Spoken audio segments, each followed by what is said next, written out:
She's a real woman with a real life. She's someone you can relate to. Dawn Newton.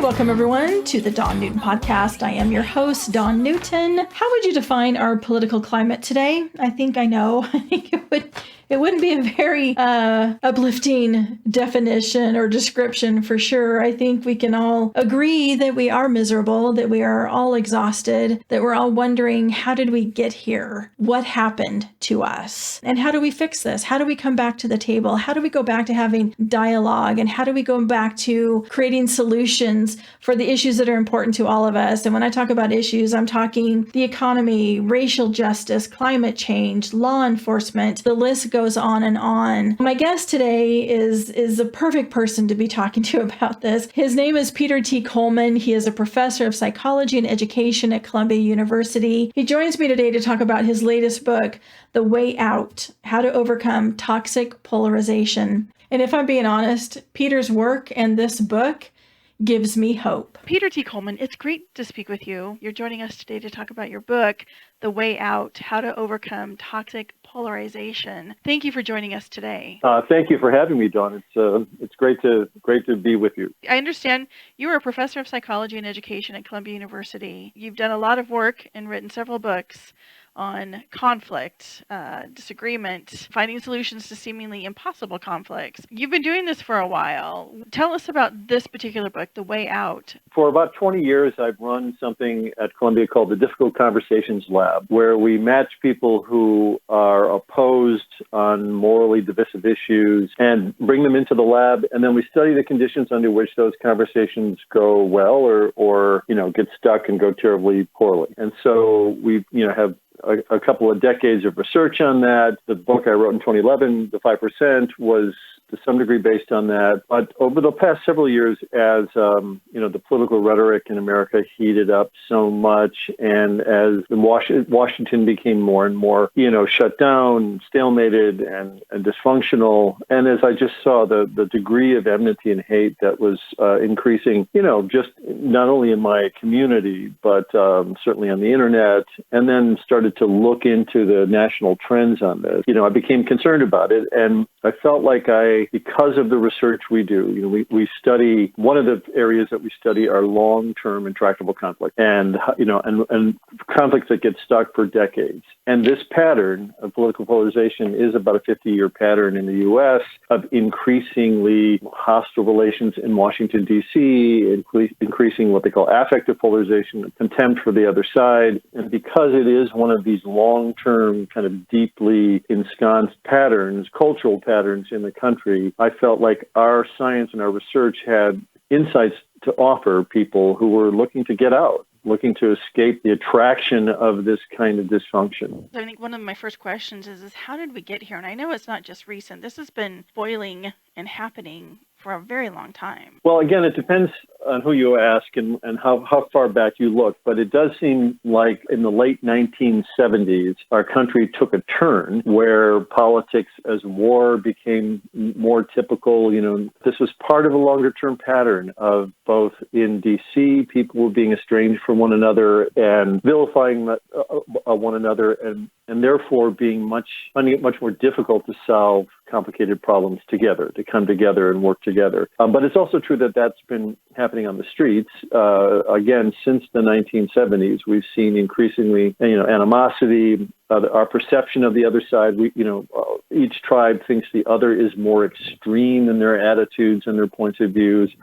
And we've been kind of structurally moving away from each other, like literally reds and blues are sorting geographically and moving away from each other, even within cities. There's a recent piece in the Times that just either go in and put your zip code and it will tell you, sort of who is in your community. And what you see overwhelmingly is that you have neighborhoods that are strong blue or strong red, but not both, right? There's less and less purple. So this is happening in the internet as well. We're being sorted virtually in the internet as well.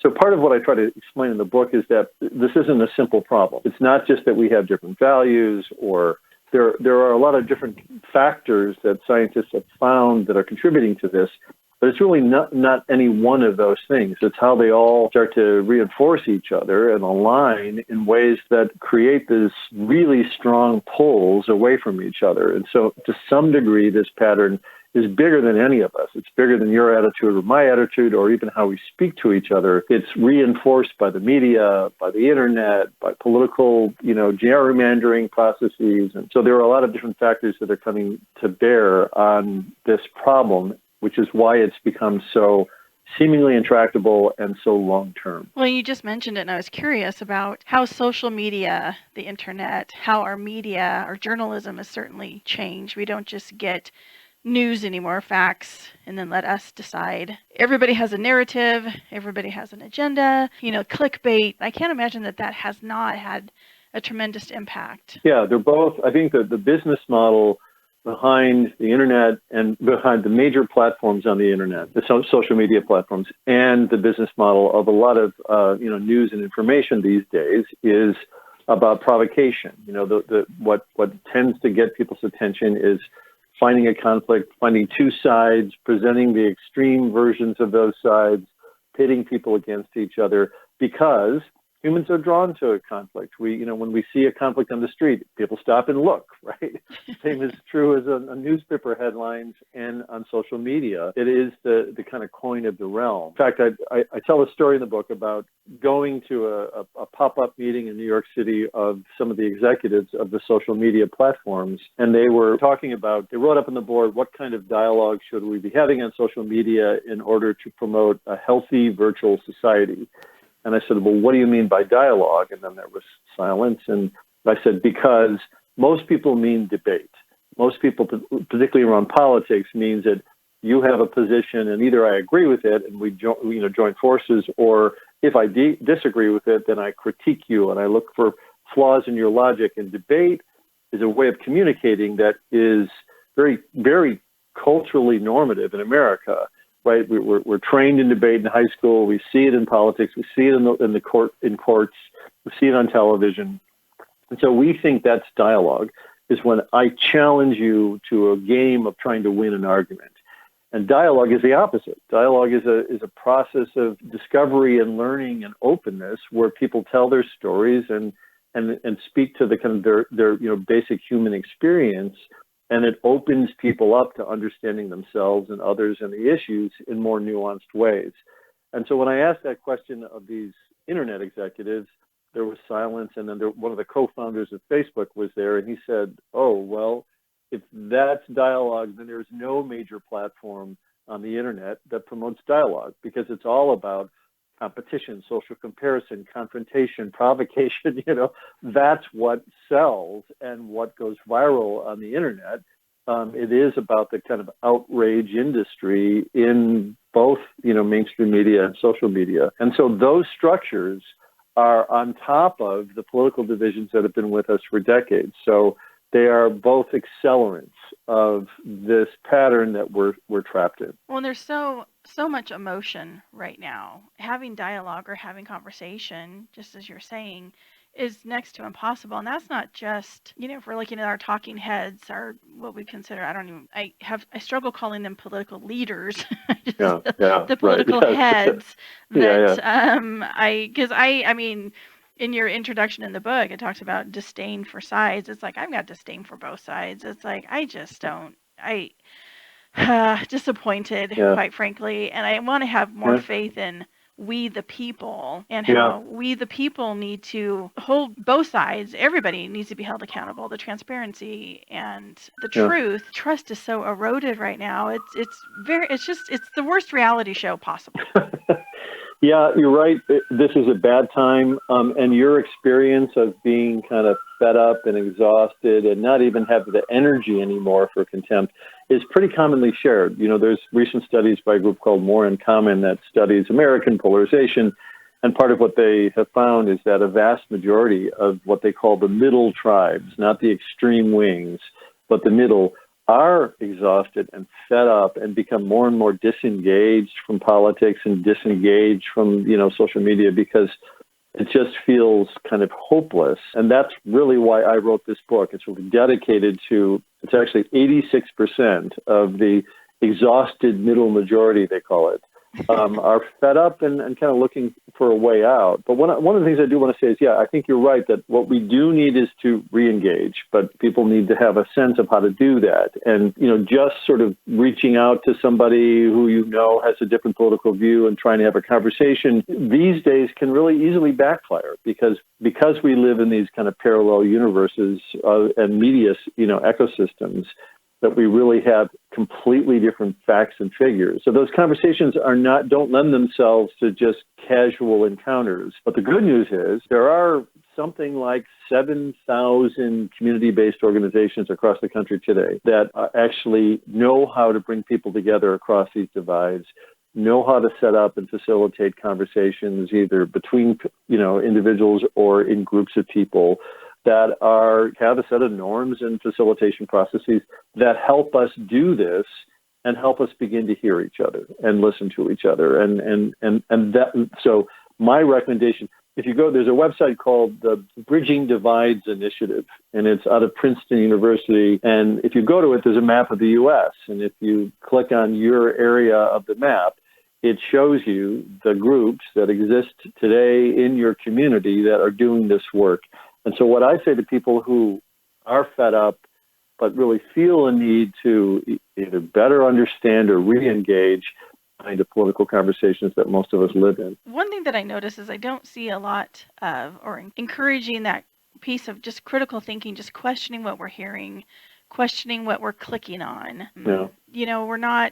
We're tuned into one particular TV station or one radio dial, as opposed to being curious about, okay, wait a minute, I hear this side, I want to go hear this side. How do we encourage that? Or do we, it feels like that don't even try to say that. Don't even, you just kind of, it is a challenge. And especially just what I do with my interviews, I am curious about how people think and why they do what they do.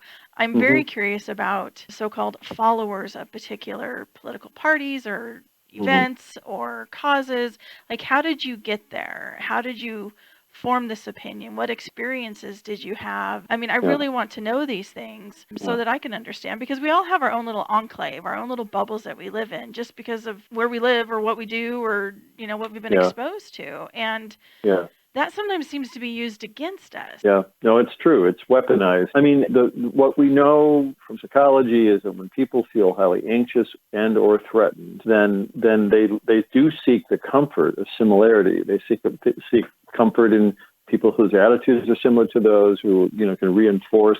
And that's really what you see in the structure of the internet. Is you see reds talking to reds and blues talking to blues, and they're and part of that is because it's a more comforting thing to do. And you have to have the kind of energy and, as you suggested, curiosity to really reach out and try to listen to some other side, right, and take that in. And again, part of what I argue is like, well, who on the other side do you listen to? Because I saw recently a statistic that 80% of the content on Twitter is put out by 10% of the users. And those users tend to be much more extreme and much more provocative, and so their stuff goes viral and is overly influential. And so what I always say is, and what I actually make an active attempt to do, is to identify people on, who have different political views than I, who I think are smart, people that are reasonable and trying their best, right? And those are the people I follow on social media, and those are the people when some event takes place some political action takes place and it's on the news, then I seek out those different points of view intentionally, because I know if I just go to my, default news program, it's going to have comfort for me, but it's not going to have a more accurate, frankly, a take on reality.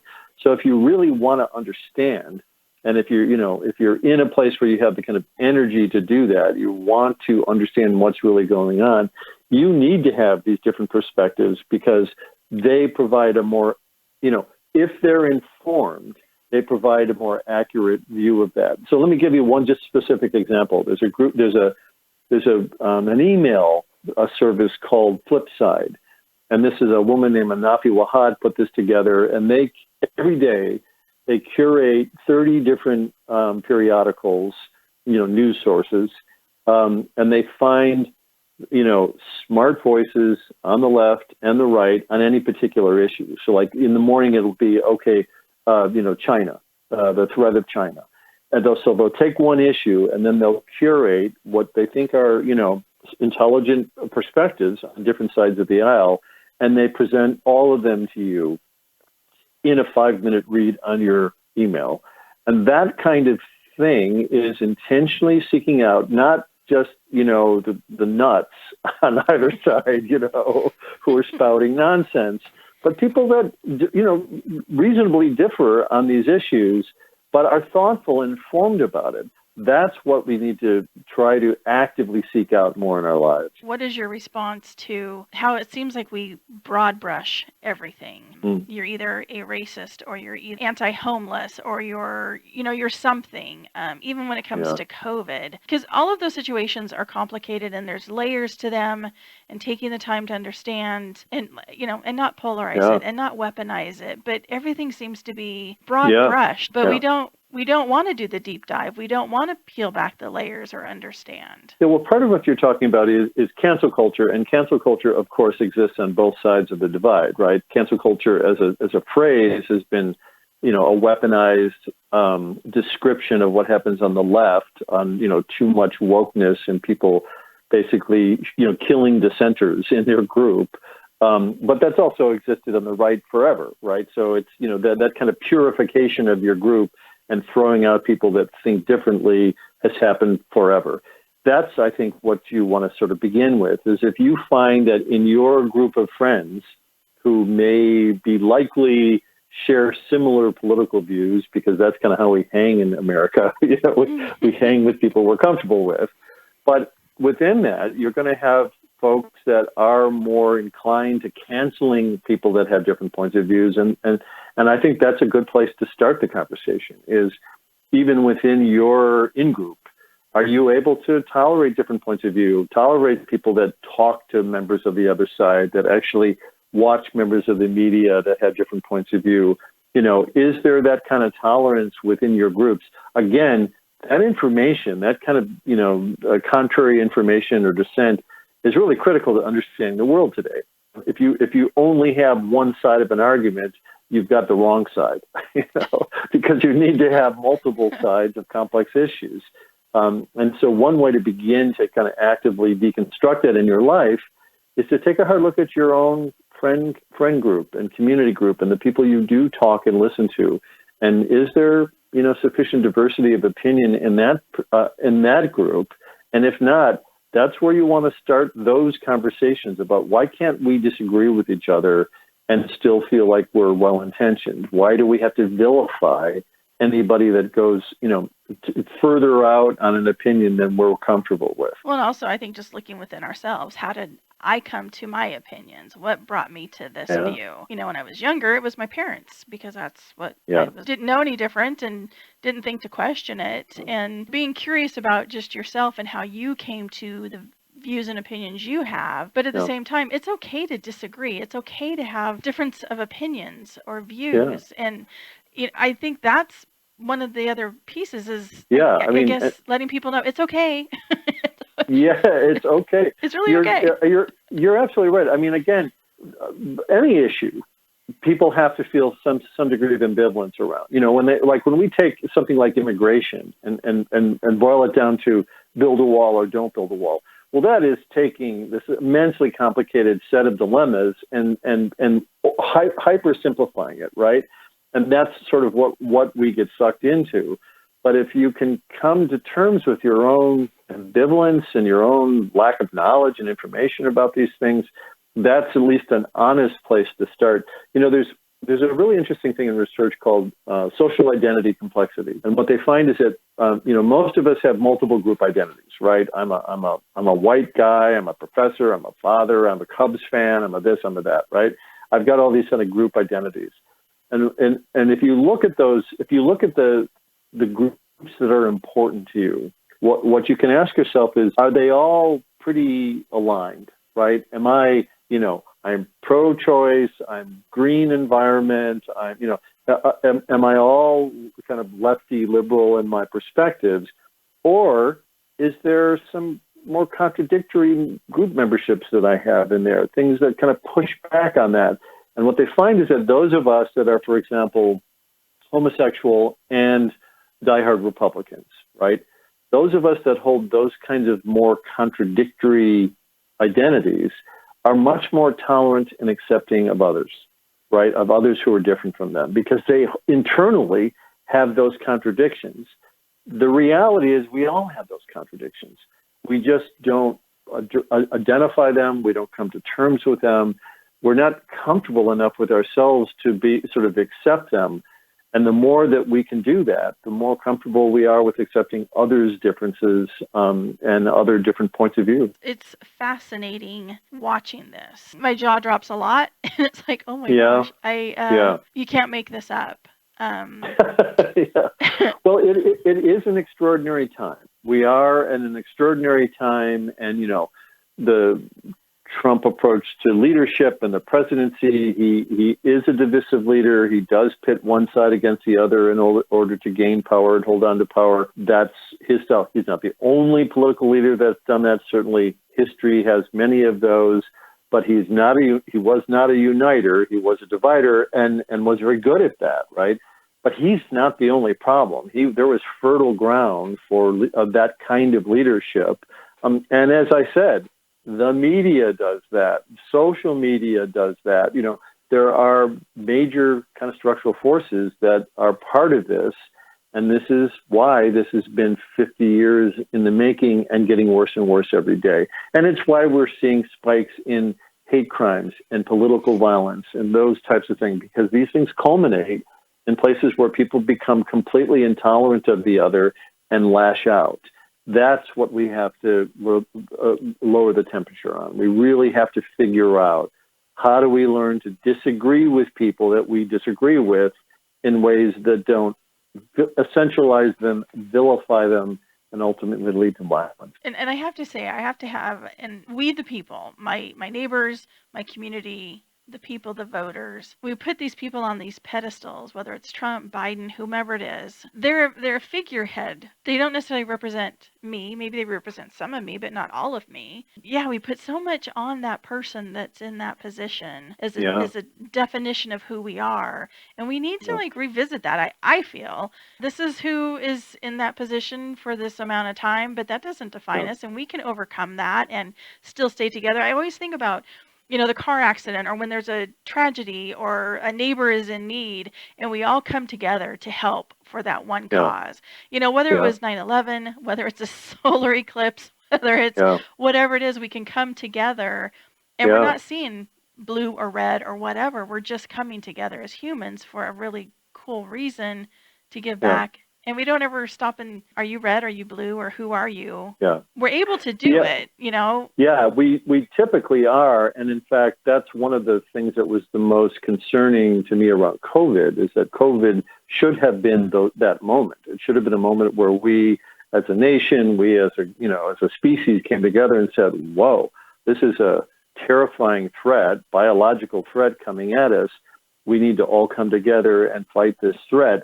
That is, in my field, it's what they call disaster diplomacy. When you have major disasters, you have, warring groups put down their arms and say, okay, we got to rebuild this community and rebuild the society. and that can completely change the dynamic. And it didn't happen with COVID, which speaks to the degree to which we are, toxically sitting in these cesspools of contempt for one another, and that we really need to escape it. Because you're right, there are opportunities to do that present themselves, and like, look at the wildfires that took place in your part of the country last year. Those were weaponized, right, by the left and the right, as like who's intentionally starting these wildfires in order to. It's like, what are you talking about? These are wildfires destroying homes and communities. This is a time that neighbors come together. And even those kinds of events were, too easily, too readily vilified. So you're right that those kinds of moments can bring us together, but they're insufficient when you have this, what I call first order problems. When you have tribal groups that are, weaponizing things. Let me say one quick thing. You were talking about what we invest in our leaders, and I've not been a fan of royalty, because I always think, that I don't get it. When I go to England, I don't understand why people, when the Queen goes on television, they actually stand up. It's like, wait a minute, what are you doing? But I have to say, in watching The Crown, what I started to realize is that separation of kind of the moral authority of the monarchy from the political actors, right? There's something to that, right? Because the people, our leaders, our political leaders, they're politicians, and they are trying to gain and hold on to and increase their power and their position because they believe their side is right. And we shouldn't invest too much moral authority in those actors.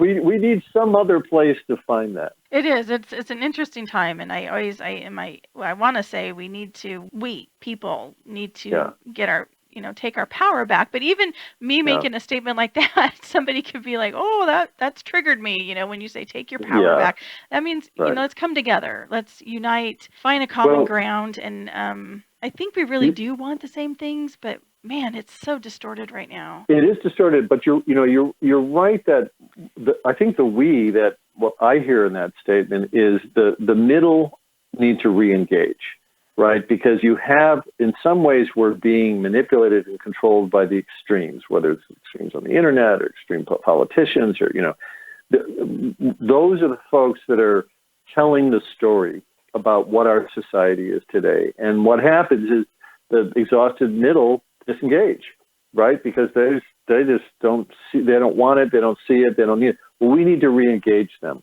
We need to say to the middle, it's time to take back our democracy and to re-engage in constructive ways and show that we can do that, because then that diminishes the power and the seduction of the extremists and the addiction to outrage that many of us have, if we can choose to engage in a different way, which is why I wrote this book. It's really dedicated to that group, and it's saying, this is what science suggests you can do in your life, in your family, in your community, that can help you re-engage in a more constructive way. Who do you want reading this book, Peter? Well, 86% of Americans that are exhausted, fed up, and looking for a way out. That's who I would love to read this book, because again, so one of the reasons I wrote the book is because I felt like with the levels of hostility and political violence that we were seeing, there are a lot of folks that are trying to do good things, but they're not aware of the research on when those things help and when they make things worse. And so what I tried to be very clear about in the book is, again, I don't think it's wise to tell a true Trump believer and a never Trump voter to just get together and have a cup of coffee, because that's likely to blow up. So what I say is what the research says is these are the things you should do. Like, for example, if you want to have those conversations, then find smart, well-facilitated groups in your community that know how to do that, and go there first. And then you can begin those conversations, and that may lead to relationships where you can take a walk with somebody from the other side, and that can change how you see things, they see things, and you can start to identify what you have in common. That's what the book tries to do, is focus on what the research offers in terms of steps that have been proven to be useful under these kinds of extraordinary conditions. I appreciate our conversation and having this, and hopefully it will help inspire or empower our listeners and beyond. So I appreciate this work and all that you do in bringing this forward for us. I appreciate this and your time. Well, thank you. I appreciate the platform, and I agree. I hope it does at least give people a glimpse that there can be things that they can do. They're not helpless, and it's not a hopeless time. It's a hard time. But these times can be so destabilizing that they can really bring a new tomorrow, and that's what I'm hoping will come up this. Peter, where can we find your book, and where can we learn more about you and your work? So the book has a website called thewayoutoffpolarization.com. You can search me, Peter T. Coleman. I'm at Columbia University, and I run a couple centers there that do research. And so there's information about other things I do. But most of the information in the book is available at that website. Well, again, I appreciate this time, Peter, and I appreciate your work. Thank you. Thank you very much for the platform. I appreciate it. Hey, thanks for listening to the Don Newton podcast. And I want to thank my special guest, Peter T. Coleman, talking about his book, The Way Out: How to Overcome Toxic Polarization. For more information about Peter Coleman and his work, you can visit his website, which is thewayoutoffpolarization.com. And be sure and check out my website, donnewton.org. The Don Newton podcast is written, produced, and hosted by Don Newton.